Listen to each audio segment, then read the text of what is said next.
السلام علیکم ورحمۃ اللہ۔ سالگرہ منانا شرعاً سنت نہیں ہے، کیونکہ اس کا ثبوت نہ قرآن سے ہے، نہ حدیث سے ہے، نہ خیر القرون میں اصحاب کرام رضوان اللہ علیہم اجمعین سے، لہذا اس کا منانا سنت نہیں ہے۔ اگر کوئی بھی شخص کسی مفتی عالم سے جا کے سوال کرے تو وہ ظاہری بات ہے کہ انہی چیزوں کو مد نظر رکھے گا کہ شرعاً اس کا ثبوت ہے یا نہیں ہے۔ جب اس کا ثبوت نہیں ہے تو اس کا منانا سنت نہیں ہوگا۔ ہمارے ہاں عمومی طور پر سالگرہ میں کیا چیز ہوتی ہے، مطلب بہت زیادہ فضول خرچی ہوتی ہے، مرد اور عورتوں کا جو اختلاط ہوتا ہے، اختلاط نہ بھی ہو تو بہت ساری چیزیں ان کے اندر ایسی آ جاتی ہے جو شرعاً ثابت نہیں ہے، جو سالگرہ کو اور کبھی کر دیتی ہیں، اس میں انسان کو اور زیادہ گناہ ہوتا ہے۔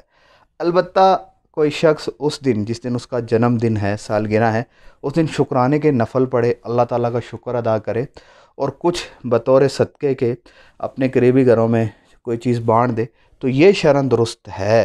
البتہ مخصوص طریقے سے لوگوں کو اکٹھا کرنا، جس میں عورتوں اور مردوں کا اختلاط بھی ہوتا ہے یا الگ الگ ہوں، تو اس میں بہت ساری چیزیں ایسی آ جاتی ہیں جو چیزیں شرعاً ثابت نہیں ہیں۔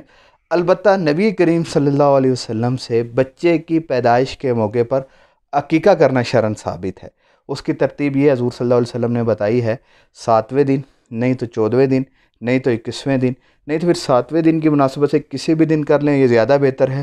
اگر مناسبت نہیں بھی ہوتی، بچے کا عقیقہ آپ کر دیتے ہیں تو وہ عقیقہ سنت ادا ہو جائے گی۔